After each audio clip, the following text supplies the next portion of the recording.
Hey, everybody out there in the audience. Thank you so much for tuning in with us today. I'm super excited about our topic for today. Firstly, because one, it's springtime, the buds are bursting, the birds are coming. It's, migration, all of our migrants are on their way back. And for me, as a bird nerd, that means we have to pay special attention to our caterpillars. So this week we are going to be talking about how we can track caterpillars throughout the seasons, year after year, with the project Caterpillars Count, with our special guest, Dr. Allen Hurlbert. He is the director of Caterpillars Count and a professor of biology at UNC. Now, in order to jumpstart and get right down into this episode, let's start with our icebreaker, our Inquiring Minds Want to Know segment. So, Dr. Hurlbert, our first question is, what exactly do you do as a professor of biology? So I have a dual role as both a teacher and a researcher. So I teach both classes on avian biology and global biodiversity, and ecology, and then I do research. And my research program is aimed at understanding really large-scale patterns of diversity and abundance. And so, like you, Deja, I'm a bird nerd too, and so I'm really interested in birds and patterns of bird distribution and diversity, and how climate change might be impacting those things. And that's actually where Caterpillars Count started, because, as you alluded to, insects like caterpillars are really important bird food. That is so true. I'm so happy to have a fellow bird nerd on the line today. So our next question that we all want to know is, did 10-year-old you ever imagine that this is what you would be doing with your career? Well, in terms of like starting my own citizen science project, that never occurred to me. And of course, as a kid, I was aware of bird watchers, and my dad was a bird watcher, and I was like the reluctant kid who was just being, who's tagging along and being like, rolling my eyes at him, like, come on, seriously, can't we just keep going here? But yeah, so in terms of doing citizen science, no, that wasn't early on my radar. I did have that early interest in biology and ecology. It wasn't always certain that I was going to go in an academic direction, but maybe not the biggest surprise to my parents either. I don't know. So I guess along that line, how did you become involved with citizen science? So I've been a user of citizen science data for a long time, and so like I said, I'm interested in large-scale patterns of diversity and abundance. And so for my PhD, which I did at the University of New Mexico in Albuquerque, I was interested in looking at patterns of bird diversity, and I was using the North American Breeding Bird Survey, which is sort of a continent-wide data set. It goes back over 50 years in some places, and it's really expert but not necessarily professional bird watchers who have contributed that data. So I've been using that data for for over 20 years, and then more recently, eBird, of course, is one of the most popular citizen science projects around in the sort of ecology, environmental sciences realm, and so that provides this really great picture of migration timing and things like that. So I was using those data for a long time, and then I was collecting. This is kind of getting into sort of the genesis of Caterpillars Count, right? But I was doing my own field work trying to measure bird food availability, and I was like, this is at its heart, like anybody could do this, and if everybody did it like all over, then it would greatly expand the geographic scope at which I could sort of analyze these patterns. So that's kind of my path in a nutshell.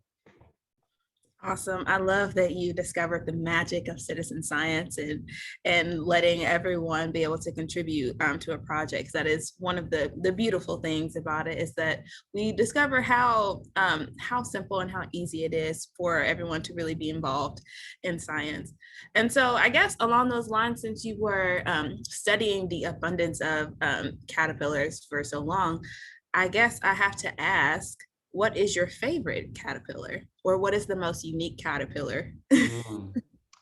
There are some, man, caterpillar diversity is kind of insane when you start digging in, and there's crazy, hairy, venomous ones and little things that don't even look like a caterpillar. I would say, um, I would say off the top of my head, there's this very large caterpillar called a hickory horned devil. And if you do a Google image search for hickory horned devil, you get something that is just like an alien being. It's got these big, long spines and horns and stuff, and they're big and fat. Like at their sort of largest, they could be 4 or 5 inches long, and yet they're totally harmless to handle and stuff like that. So yeah, everybody look at Deja's face, and then so go Google it yourself. Oh, definitely. I'm going to have to share my screen for Okay. that one because they're so, wow, they're monstrous. I mean, whoa, Yeah. that is that is truly a being from another planet. Wow, amazing. I'm curious to hear from our audience. Just drop it in the chat whether you're here in the Zoom room with us or if you are even watching on Facebook. How crazy is this caterpillar on a scale of 1 to 10? And we need to know. Yeah, it looks like an alien. I think if anyone here ever needs a model to draw an alien, perhaps refer to that caterpillar. Most definitely, for sure. So, speaking of alien life forms, do caterpillars have 6 eyes? Is it true?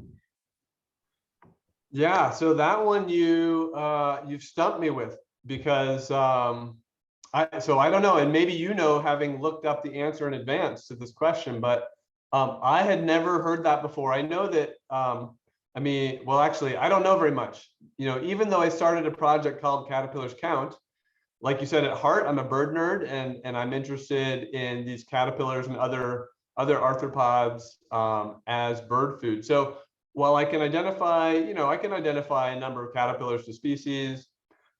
Most I can't. The great diversity of caterpillars, there's tens of thousands of species in North America, and so for the most part, I'm not an expert, and I don't consider myself an entomologist. So I have to pass on that one. But can you tell me if you know the true answer? Well, according to Google, it says that caterpillars indeed do have 6 eyes, which is something that I have never even thought about to think about. Yeah, Like you said, I'm more interested in the things that eat caterpillars. right.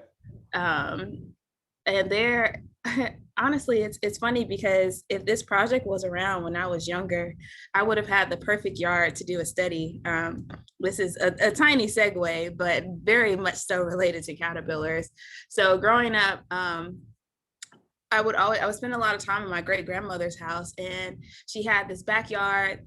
We didn't really go out into it a lot because it wasn't very nice. But one day it was really hot, so she set up a kiddie pool, and I got in the pool, and then all of a sudden it started raining caterpillars, and there were so many caterpillars, and I had to be maybe 6 or 7 at the time. I lost my mind just to be covered in caterpillars and like her entire yard. I can't even remember what type they may have been, but Yeah. I just know there was a explosion of caterpillars in her yard, and I'm really surprised that I don't have a phobia of them to this day, because that's how terrified it was for me, and I Wow. did not want to go back into that yard. So thought I'd just share that funny story.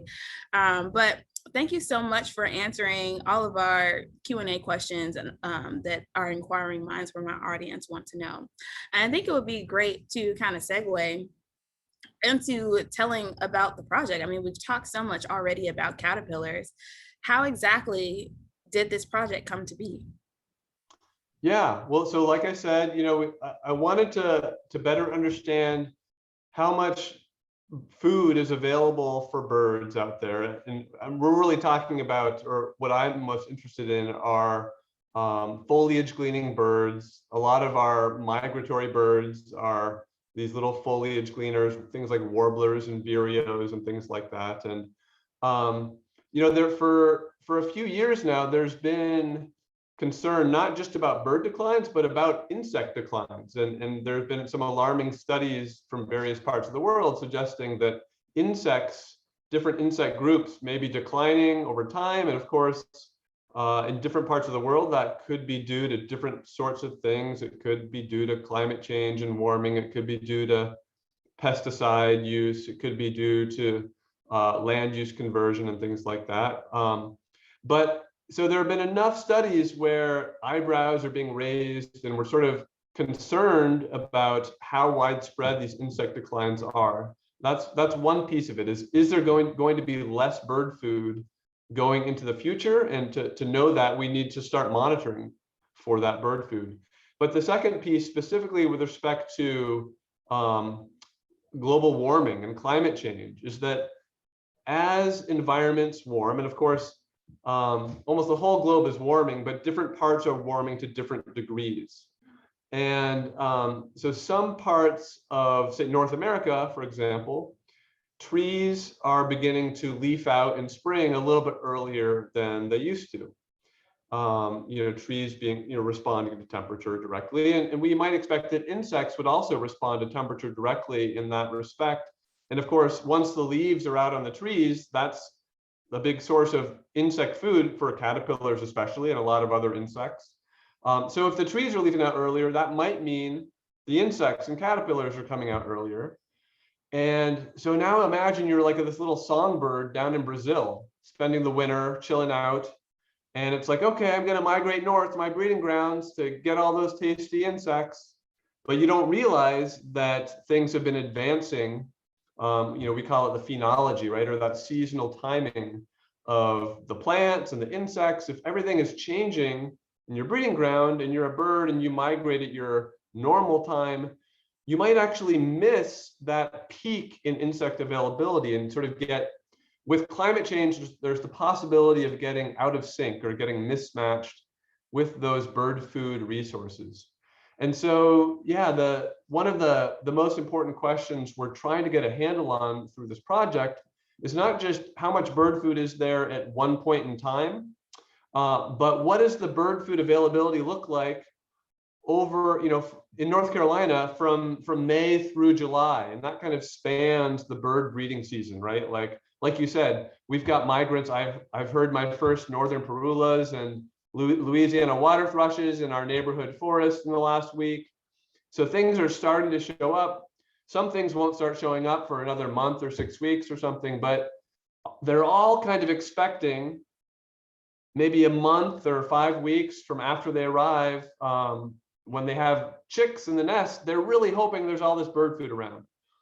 And I mentioned eBird before, and eBird has been tremendously successful in harnessing the power of bird watchers. And I mean, it's millions of observations per month, right? So because eBird exists and is so successful, we know with pretty good precision, almost everywhere in North America, we know in very good detail, like when exactly are different bird species showing up here versus there, et cetera. And what we don't have a sense of is, well, when exactly, in 2021, when is that peak bird food period going to be? And if we know that, then we can go back and bring the eBird data together and compare these data sets together. So that's kind of our overarching goal. And I'll maybe get into it a little bit as we talk more about the project, but I guess I want to make clear that the project exists. So that's kind of where the project originated from. And that's what I hope that a large fraction of the data people contribute will help addressing, is, comparing that seasonal timing of bird food to data from these other projects and the seasonal timing of birds.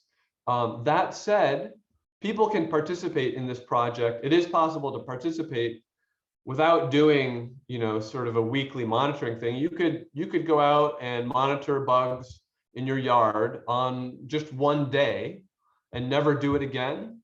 And that data still has value in the sense of it gives us a snapshot of sort of arthropod abundance and bird food abundance on a particular date and time. And the other piece is, as we'll see maybe in a little bit, you map out which branches are you going to look at in advance.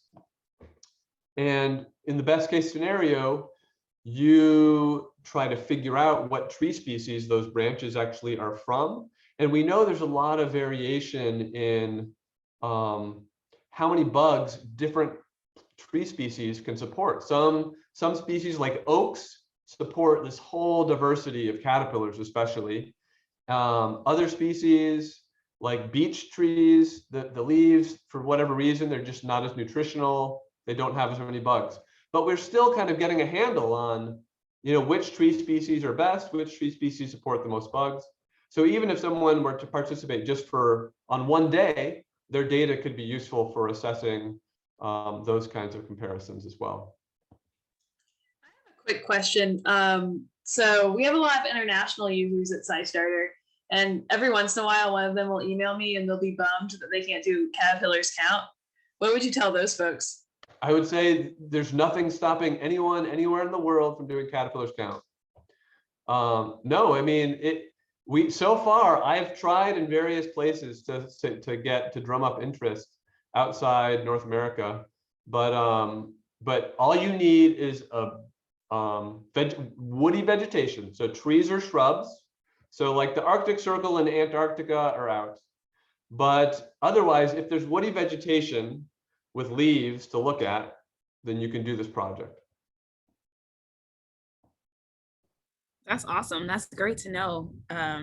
So that means we need everybody out there in the audience tonight, either in Zoom or Facebook or in our future audience on YouTube.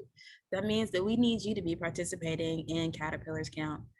And I guess along with that, is there a limit on who can participate? Does it, is there an age limit, or who is your target community of users?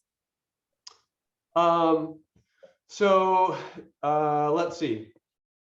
I mean, let me back up by just describing how it goes down really, really briefly, and then that kind of sheds a little bit of light on where it's easy to kind of set up. So I mentioned the fact that if you participate in the project, then you identify branches in advance that are going to get surveyed. And so for many of our sites, they're very interested in doing basically weekly surveys. So they, here I've got a little fake branch in front of me. So we might, there it is. So I've got this little tag, which you can maybe see has a 3-letter, I'm getting a shine. I can see I'm getting a reflector shine. There's a unique 3-letter code on this tag. So these tags are produced on our website when you create a site. And so you would hang those tags from your tree branches, and that helps you visit that same branch every week if you're going to do that. So the minimum criteria for establishing a site, and so again, to be clear, anyone anywhere can create a site. It's not something you need permission for. You just go to the website and you have to fill out a few things. But the minimum, you can create a site as long as you basically agree to set up at least 10 branches. And so for someone who's interested in just doing this in their own backyard, then maybe that's the level at which they would participate. Alternatively, we have lots of nature centers and environmental education centers and even zoos and schools who are doing it, and they potentially have a greater pool of volunteers who are going to come and visit the site. And maybe it's a different set of volunteers every week, but they have a weekly citizen science walk or something. So in that case, they have the capacity to do more branches. And so a lot of our sites have 30 or 40 branches. But so if you're just doing this by yourself in your backyard, then you probably don't want to set up 40 branches unless you're really into bugs, which we do have some people like that. But and ballpark time commitment is basically you probably should budget 5 minutes a branch. So if you have 10 branches, then that's 50 minutes. If you want to do, again, if you want to do that weekly, then you have a sense of what that time commitment would be. You don't have to. I'm not going to follow up with you and make sure you're doing your branches, right? So we get whatever data we get from people who participate, and then we kind of can analyze it however it makes sense. But I see someone, oh, so you asked 10 branches on the same tree or 10 different branches. And by branch, I mostly mean surveyed tree. But on a given tree, there's just one area you would look at. And really, we have two different ways of defining that. And one way, again, bringing my fake tree back into the picture is, so we have two methods. I'll actually demonstrate one of them virtually in a moment. But the visual survey is basically to kind of standardize how much of a branch people look at across, all the participants. We basically say, count out an area of 50 leaves, 50. And I usually actually count that area out in advance without even worrying about the bugs. I'll just like 1, 2, 3, 4, 5, 6, 7, right? And I really quickly estimate, 50 leaves takes me all the way to this branching point right here. I find some visual landmark or something, and then I don't worry about that part anymore. And then I'll just go ahead and start carefully like inspecting the upper and lower surfaces of every leaf. It includes the twigs and stems and petiole of that area. So that would be one way to define a branch. And then the other way, in our other method, is by using something we call a beat sheet. And this is one, we have instructions on the website for making one of these, but it's like $5 of material. It's pretty easy. And with a beat sheet, you hold it under the branch, and then you take some stick. I have an imaginary stick in my hand right now, and you just whack the branch 10 times, and then bugs fall down and they fall into the sheet. And this takes, it's kind of less painstaking. You don't have to worry about like finding the cryptic, like very camouflaged insects, because they just fall onto a white sheet. But on the other hand, you have to make a white sheet, right? So getting to participants and who can participate, we basically suggest that if kids are going to participate, like high schoolers and middle schoolers, probably more often than not are going to find the beat sheet more entertaining. And I will personally trust data from a beat sheet from kids more than I will trust a kid's like visual survey, that they were thorough, that they examined exactly 50 leaves, all of that stuff. For elementary school kids, certainly they can still do, a beat sheet, but with elementary school kids, it's probably going to be the teacher who's actually doing the data submission and not the kids. So I think of that as effectively an adult doing it and thinking about how many branches can that adult sort of supervise, the data submission for. But in terms of, would elementary school kids like to see bugs that are getting whacked into a beat sheet? Like, of course they would, yeah. So from that perspective, I would say that, it's great for all ages, but that data submission has to be overseen by an adult. Middle schoolers, I think, I don't know these days. Do middle schoolers have smartphones? I don't know, but maybe a lot of them do. So I can imagine assigning it to middle schoolers, like, here, you guys work together and go use this beat sheet and submit the data. So I don't know. I think I rambled around a lot there, but tell me where I need to fill in.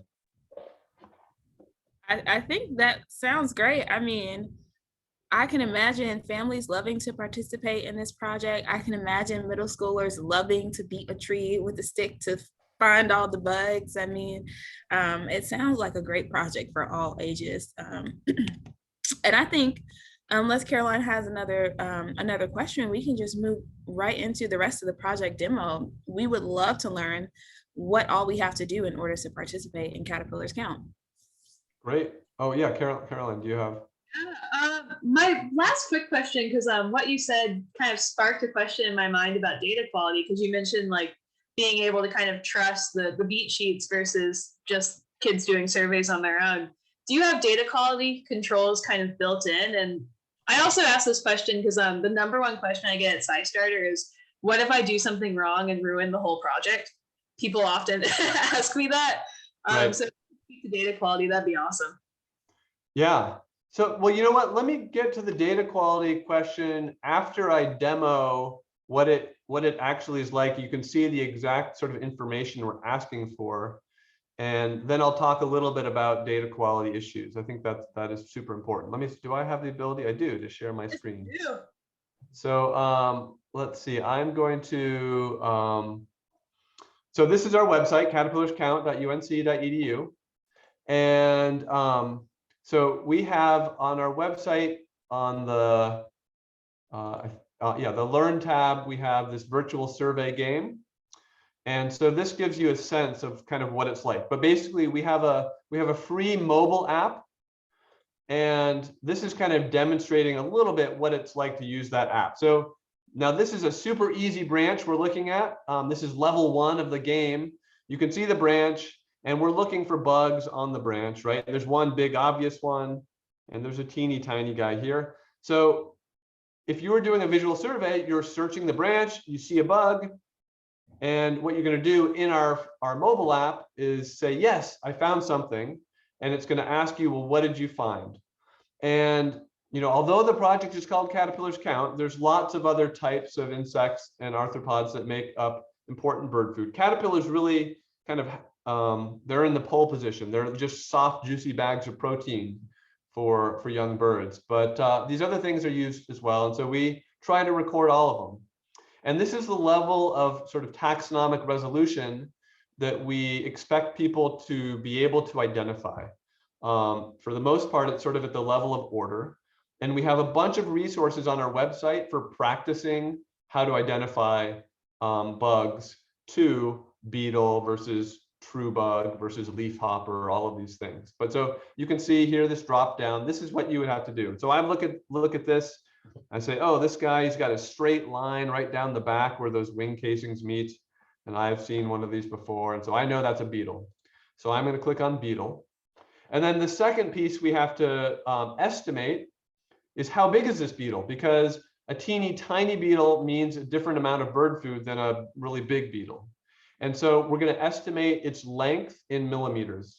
And it gives, so here it's giving me a little ruler up here. And I can't move this ruler, but I can kind of visually transport this in my mind. And I'm going to go ahead and guess. This looks to me like it's, I'm going to say 12 millimeters. And so I'm going to save that. And so that's what you would do in the app. It would ask you for the length and you enter that. Now here in the game, it's telling me, oh, I successfully got that it's a beetle. I was off on the length. It's actually 14. So it's helping me practice both the identification and the length. And I say, okay. And now it sends me back to the branch because are there more bugs or not, right? And so, oh yeah, there's this little tiny guy. Let me click on that. It zoomed in a little bit. Oh my gosh, I can't even. What is that? Is that a leafhopper or a moth? I can't even tell. But I'm gonna go. So I maybe will get this wrong. I'm gonna go leafhopper on this, I guess. And he's obviously tiny, so I'm gonna say 3 millimeters. And oh, it was a leafhopper and perfect length. Awesome. So, and then I don't see anything else in this branch. And so then I can click next branch. And then it says I spotted 2 out of 2. I got some points. I left some points on the table. And then the branches get a little bit harder. It's a little bit no longer a nice, easy white background. You can see this time is ticking down. So this is just giving you a flavor of the process of doing a visual survey. You're looking at a branch. You're looking around for things. There's one. Here's something. Am I able to identify these things? So this virtual survey gives you practice in identifying them. Here, let's do this one.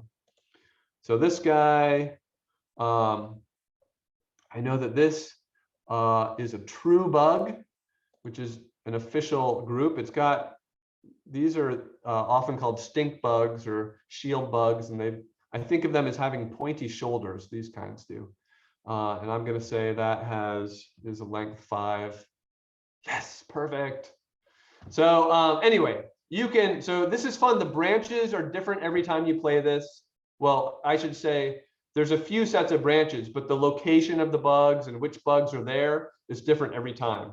So you really can just keep practicing. But that gives you a sense of the process, what the app interface looks like a little bit. And so I'm going to stop sharing for a moment just so I can talk through kind of data quality, things like that. So basically, there's a few things that we're asking people to do. Find bugs, identify bugs, and estimate their lengths. And there's error associated with all of those things, of course. Now, something I should mention is what I think is a really cool feature of our app is that when you're not just entering these tallies, but you optionally can take a photo. So if you find some cool bug, you don't just say, I saw a true bug that was 5 millimeters, but here's a photo of a true bug that is 5 millimeters. And if you take a photo with the app, it automatically integrates with iNaturalist. And or what I mean by that is that it automatically gets sent to the Caterpillar's Count iNaturalist account. And what happens, as people who are familiar with iNaturalist know, is that experts, hopefully sometime in the next couple of weeks, will have a look at your photo and they will chime in. And so if you said true bug, it would get sent to iNaturalist as true bug, and someone else might be able to actually figure out exactly what species of true bug. Or someone might say, oh, there's this photo of a true bug on here, but that's actually a beetle. And so we actually automatically get that information from iNaturalist, and that feedback gets passed back to the users. So if you made a mistake and because you're still learning how to identify certain things, like on a weekly basis, I believe it is, if anyone has chimed in on any photos that you've submitted, then you'll get a weekly email summary like, hey, people on iNaturalist agreed with 80% of your identifications, and here's some ones to double check on. So that's kind of our feedback process for how to help people get better, and also to know. So we have a sense, we can just look at raw stats of like, here are the taxonomic groups that have the highest error rates in general. Most people are not going to mistake a caterpillar for a beetle. Some people might mistake a sawfly larva, which is actually in the order of bees and wasps, but the larvae of these sawflies look just like caterpillars. So they might look at a sawfly larva and call it a caterpillar. But from a bird perspective, it probably is a caterpillar. Like that kind of taxonomic distinction doesn't really matter. So there's some of these things we don't worry about, and we can also find out which of the groups that are most problematic. As for let's see. Oh, finding the bugs is probably the biggest issue, and that's why, especially for kids, that's why we kind of recommend the beat sheet, because even for kids, finding bugs that fell into a white beat sheet is not very difficult, right? Finding bugs that are cryptically placed on leaves just by looking at the leaves, that's where we have less confidence in kids, and we expect there's going to be some fraction of bugs that even grown-ups they might miss. But we published a study. So one of our first sites was Prairie Ridge Eco Station in Raleigh, and we actually published a study in the journal Citizen Science Theory and Practice that compared the findings from citizen science participants to trained scientists, both in beat sheets and in visual surveys, and with respect to what kinds of bugs they were finding. And that, I mean, that study, it turned out there was really broad agreement. So that made us feel really good. It gave us lots of confidence that you know, people can do this, and they shouldn't feel like they're unable to contribute to this project. That's awesome. Let me tell you why I love this project just based off what you said. So one, now with everything being virtual and having that game element to the project where people can go in and look, it's creating skills that people can do at home. I mean, you're gaining these skills of how to do a visual survey. You're learning about, you know, how to ID different bugs based on, you know, down to the order, which is enough for most general public's knowledge. I mean, that is something that a lot of people, I mean, bugs instill a fear in a lot of people. And I think there's so much that we don't know about them, and there are so many different types. And I feel like this project could even bring out an appreciation for the huge variety, because if you're shaking the, you know, the tree and getting all the bugs onto that white sheet, you're like, wow, look at all the possibilities on this, you know, on this branch that I had no idea about. And just gaining some really awesome skills to help you become, you know, a biologist, a naturalist, what have you. So I think that's awesome. And the fact that you all use multiple communities of users to assist with data quality, that's such a great idea. I love it. So hopefully everybody else is as excited as I am to participate now.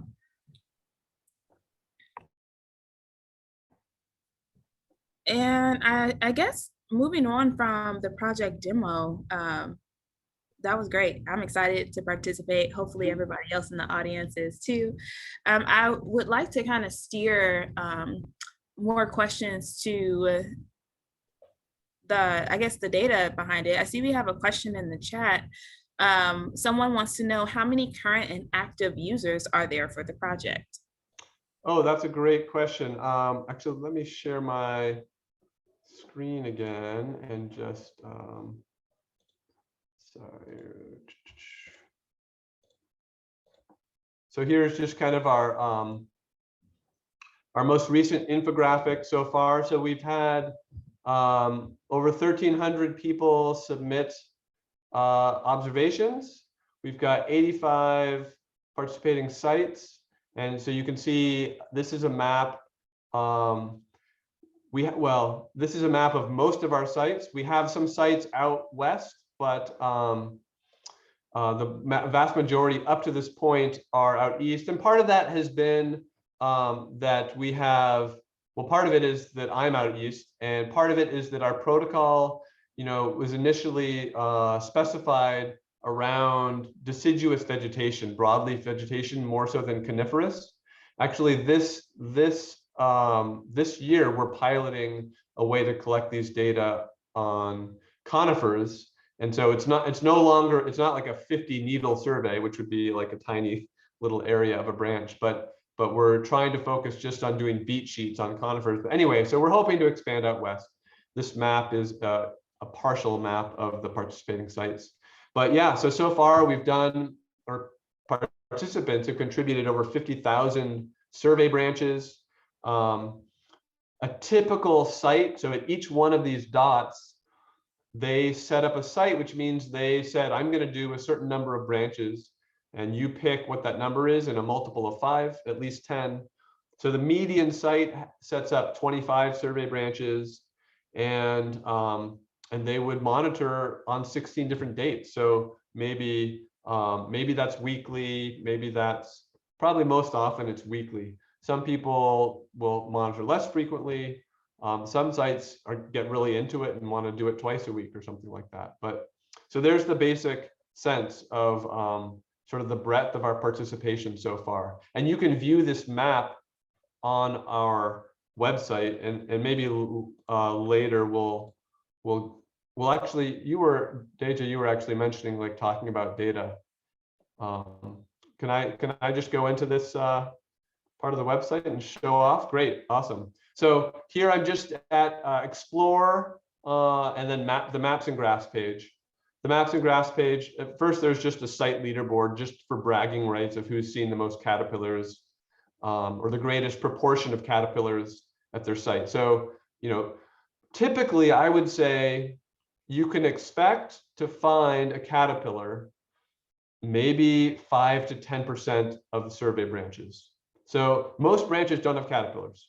And that's actually a good reason, especially if you're really interested in the caterpillar part of it, as opposed to other bugs. It's a good reason to, well, maybe you should do 15 or 20 branches at your site, not just 10. It'll increase your chances of finding good stuff.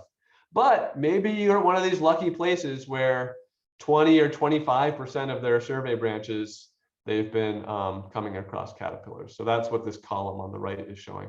Anyway, that's more just for fun. But here's the map. So you can explore around. I'm very excited. We have a site that was just started up in Anchorage and in northern Alberta. So those are going to be our two northernmost sites if they submit data this year, but they haven't submitted data yet. But what this map is good for on our website, I should mention that. So whether you participate in collecting and submitting observations to the project or not, anyone can explore the data that people have submitted to the project. And so this map is one way to do that. And let me just see, gotta move the Zoom window around here. So right now, sorry, believe it or not, there's these different colored green shades of these points on the map, and they're actually telling us something right now. They're actually giving us that information about what % of surveys at that site had caterpillars. So the brighter green ones, there's this one, I think down in, oh, I guess that's in Georgia. I don't know this one. So that one is one to beat. We've got some sites in the Appalachian Mountains here. But if you were interested in a different pattern, you can change what's being visualized on this map. Let's say instead of caterpillars, you care more about spiders and you want to know where all the spiders are. Well, we can do that. We can, if we wanted, we can specifically ask about spiders in June versus spiders in August, etc. So we can specify different months or years. We can specify, oh, only spiders on certain tree species. So I'm just gonna stick with all spiders just for the moment here. And so, but we can apply these various filters. This observation method filter is if you wanted to compare beat sheet versus visual survey. Do you see different patterns on the map? So you can see the coloration changed. In general, these dots got lighter because in general, there are more spiders than caterpillars. Spiders are more common on branches. Hopefully that doesn't deter anyone from this project. These spiders are very fun, friendly branch spiders. But anyway, so the map, you can visualize various things, color code sites by what kinds of bugs they're finding. You can download that data. So that data, all the data for the project is available under a Creative Commons 0 license. It's open to everybody. There's no limitations. But then below, oh, sorry. So that's kind of comparing site to site. But let's say you started a site and you submitted data and you want to better explore your site's data. So I'm going to zoom in to Chapel Hill. This is the North Carolina Botanical Garden. So if you click on any dot on that map, it'll zoom in and tell you what's going on at that site. So in this case, we can see the total number of surveys ever done, the total number of caterpillars found, a site-specific leaderboard here. And then at the bottom, we've got some basic graphs that kind of show some of those patterns. And important, so by default, it shows us the pattern of caterpillar phenology in the most recent year. So that was 2020, because we haven't started surveys yet this year. But what's really cool is that you can add to this graph and you can add all kinds of other groups. What I'm going to do is I'm going to add caterpillars from 2019. And so we can see 2020 was a terrible year for caterpillars. And interestingly, it wasn't just at the North Carolina Botanical Garden, but even some of our premier sites up in Massachusetts found this very similar pattern, that caterpillar abundance was just really low this past year. I mean, so who knew that 2020 wasn't just a bad year for humans, it was a bad year for insects and arthropods as well, or at least for caterpillars. But so we can just, we can layer on, I think up to 10 different curves. If you wanted to compare spiders and caterpillars or compare different years, you can layer this all on here. So here you can see, so 2019 and 2020, they both got up to kind of similar average amounts of caterpillars, but the timing of those caterpillars kind of differed. And the main peak of 2018 was in early July, where it was more sort of early mid-June was the peak of caterpillars in 2019. So these are the kind of patterns we're really excited about generating and understanding these patterns across North America and across the globe. If people, again, anywhere who have woody vegetation, they can submit data and start visualizing this.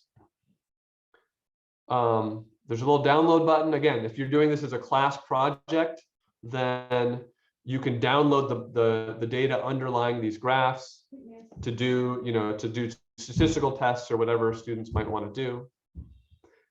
And then the other means of visualizing the information is, well, what kind of stuff were you seeing at your site? So this is the composition. And so this is a bar chart that just shows at the North Carolina Botanical Garden, all the different types of critters that we found based on all of our surveys. And so we have a big chunk in gray here, which are these aphids. And this actually, I happen to know, I remember because I was doing surveys at this site, and there was this one beech tree branch that was covered in these white fuzzy beech blight aphids. I call them the boogie woogie aphids because they like wave their butt around if you blow on them, and they're like 500 little aphids all like doing this, which is pretty fun. Anyway, so that's what's going on with that big gray blotch. But interestingly, you might want to visualize, for example, how does composition vary based on the different types of tree species that your branches are on. And so you can see, oh yeah, so here's that beech I was telling you about. Sorry, up here, this covers the thing. But when that second bar, you can see the giant aphid bar in American beech are those beech blight aphids, whereas none of the other tree species really had such a huge aphid abundance. And because people are reporting the length of each of these insects, we can also calculate from that length insect biomass. So that's a slightly different measure than what we were seeing before. This is the actual sort of estimated biomass of these different groups. And so, oh, if you're interested in caterpillar biomass, it looks like of these tree species, sourwood is the best host plant, at least for the ones that we did these surveys on. So these are the ways to visualize this. We're adding a new feature. Hopefully, we're going to have a third little tab here by this summer for evaluating trends, like multi-year trends. Like, is my site increasing or decreasing over time? But of course, you have to participate for multiple years until you can get that info. That is so cool. I'm curious, have you seen an increase in users throughout the pandemic or quarantine? Like, I feel like it was so cool if people could just do their own like backyard sites and think about how many observations and study sites you'd have. That's awesome.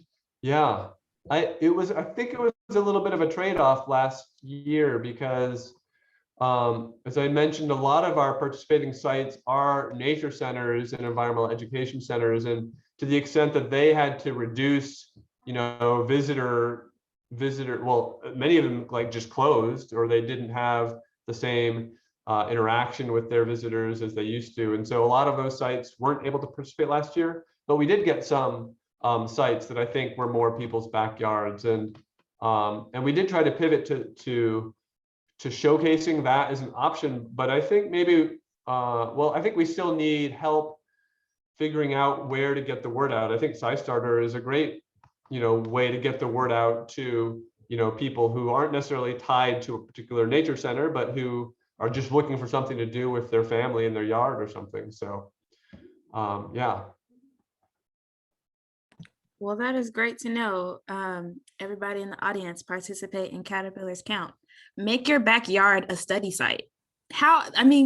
They're giving you all the tools you need in order to make your yard a study site, and like you can just go crazy and you get to learn about the trees in your yard, the bugs in your yard. I mean, the next step is for you to start looking at all the birds in your yard. Okay. So I guess along that line, I'm curious, are there any educational materials, any curriculum that people can use? Because I just think about how I know at least I did in elementary school, we learned about the life cycle through the monarch butterfly. And, we ended up having caterpillars in our classroom. And I think this would be a great project to tie that to, learning about, you can go from learning about life cycles all the way to learning about phenology and climate change. So are there any educator resources that people in our audience can use? Yeah, there are. And I'll go back to sharing my screen again. And so on the website, so this little Learn tab, we have a link for educators.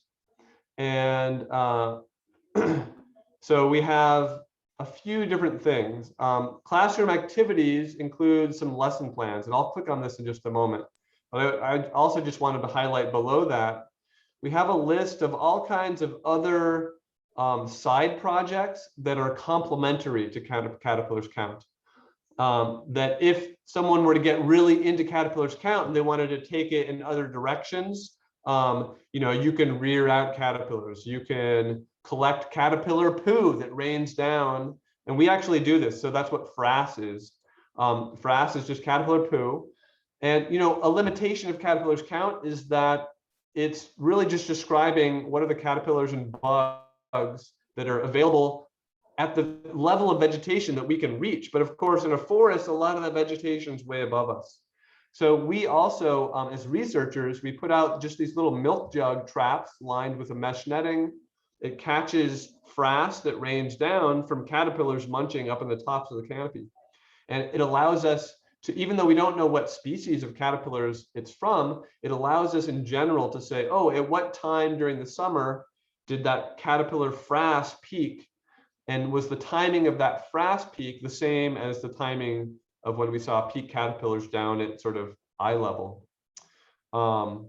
Another fun one is putting out little clay caterpillars and seeing what kind of bite marks you get. So what kind of predators might be interested in them, etc. So we have all of these kind of side projects that people could do complementary with Caterpillars Count.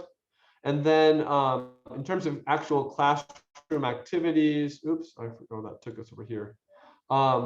We have a dozen or so lesson plans, and let's see, these two at the top I developed specifically in conjunction with some grad students, and they're the most directly related to Caterpillars Count. This one, in fact, is sort of using the data visualization tools of our website, kind of get students to think of questions and test hypotheses. But all these other ones are kind of conceptually related in one way or another. They're related to insects or climate change or ecosystems or caterpillars.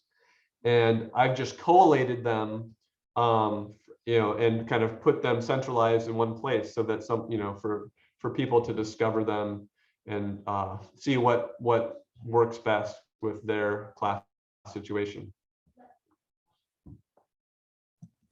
Wow, you all have it all. I will say I can definitely see why this is a lot of people's favorite citizen science project to participate in. And that's just not just me saying that, those are words that I've heard people say throughout the day today as I've been promoting this event. They said Caterpillars Count is my favorite citizen science project. Wow. And why? Yes. So we are right at 7:59, and I don't know if we have time for our audience to ask any questions, but if you have questions, please do drop them in the chat via Zoom or Facebook, and we will try and get to them.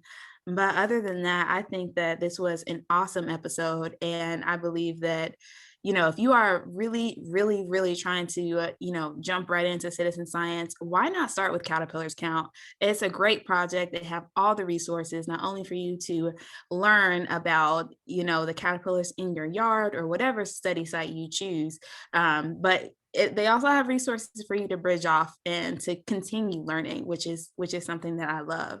And so I guess, do we have any last words? Do you want to leave us with some parting words of advice, Allen? I'll just mention that if anyone watching this is interested, this month, Citizen Science Month, we have 2 webinar opportunities, and they're linked on both our the SciStarter page, if you go to Caterpillars Count on SciStarter, and on our website as well. And they're April 13th. Here, let me just share my screen one last time. So this is on our Get Started page. So they're linked right here. So April 13th is the next one, April 28th. So just go to the website, participate, get started, and you'll see how to register for those free webinars. And I'll go into a little more detail about some of the pieces. Awesome. Well, thank you so much. Caroline, do you have any final words for our audience?